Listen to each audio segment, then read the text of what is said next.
നിങ്ങൾ ഈ channel subscribe ചെയ്യാത്തവരാണെങ്കിൽ ഉടൻ തന്നെ ചാനൽ സബ്സ്ക്രൈബ് ചെയ്യണേ. കൂടെയുള്ള ബെൽ ബട്ടൺ കൂടി അമർത്തിയാൽ ചാനലിൽ അപ്ലോഡ് ചെയ്യുന്ന എല്ലാ വീഡിയോകളുടെ നോട്ടിഫിക്കേഷനും നിങ്ങൾക്ക് ലഭിക്കുന്നതാണ്.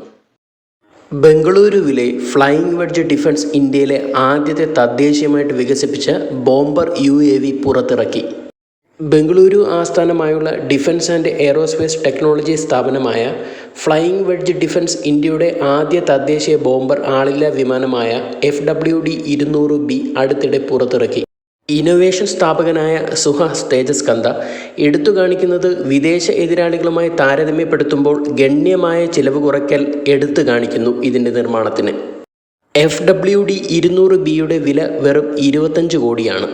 സമാന US മോഡലുകളുടെ വിലയുടെ ഒരു ഭാഗം മാത്രമേ ഇതിന് വരുന്നുള്ളൂ.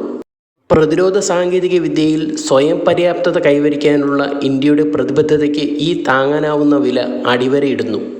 100 കിലോഗ്രാം പേലോഡ് ശേഷിയുള്ള FWD-200B ഇടത്തരം ഉയരവും ദീർഘസഹിഷ്ണുതയുമുള്ള കഴിവുകൾ വാഗ്ദാനം ചെയ്യുന്നു.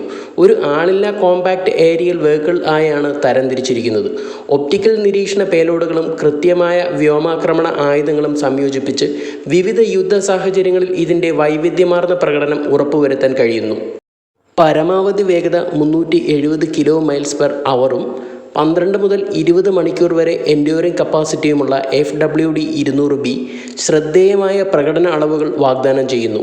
കൂടാതെ ഇതിൻ്റെ 498 കിലോഗ്രാം പരമാവധി ടേക്ക് ഓഫ് ഭാരവും 200 കിലോമീറ്റർ ഗ്രൗണ്ട് കൺട്രോൾ സ്റ്റേഷൻ പരിധിയും അതിൻ്റെ പ്രവർത്തനശൈലിയും വഴക്കവും വർദ്ധിപ്പിക്കുന്നു. ഇത് നിർമ്മിച്ച കമ്പനി കർശനമായ ഫ്ലൈറ്റ് ടെസ്റ്റിംഗ് ആസൂത്രണം ചെയ്യുന്നു. തുടർന്ന് centre for military airworthiness and സർട്ടിഫിക്കേഷൻ്റെ സർട്ടിഫിക്കേഷനും ഒരിക്കൽ സാക്ഷ്യപ്പെടുത്തിയാൽ FWD-200Bക്ക് ഇന്ത്യൻ സേനകളുമായി സംയോജിപ്പിക്കാൻ കഴിയുമെന്നുള്ളത് ലക്ഷ്യമിടുന്നുണ്ട്. അതുപോലെ തന്നെ കയറ്റുമതി അവസരങ്ങളും ലക്ഷ്യമിടുന്നു. ഇന്ത്യ തദ്ദേശീയമായി വികസിപ്പിച്ചെടുത്ത ആളില്ലാ ബോംബർ വിമാനമായതിനാൽ ഇന്ത്യക്കാർക്ക് അഭിമാനിക്കാൻ സാധിക്കും. കാരണം ഇന്ത്യയുടെ പ്രതിരോധശേഷി ദിനം പ്രതി വർദ്ധിച്ചുകൊണ്ടിരിക്കുന്ന കാഴ്ചയാണ് നാം എല്ലാവരും കാണുന്നത്. കൂടാതെ കയറ്റുമതിയും വരും വർഷങ്ങളിൽ ഉണ്ടാകുന്നത് ഇന്ത്യയുടെ സാമ്പത്തിക ശേഷി കുതിച്ചുയരുന്നതിന് ഒരു കാരണമാകും.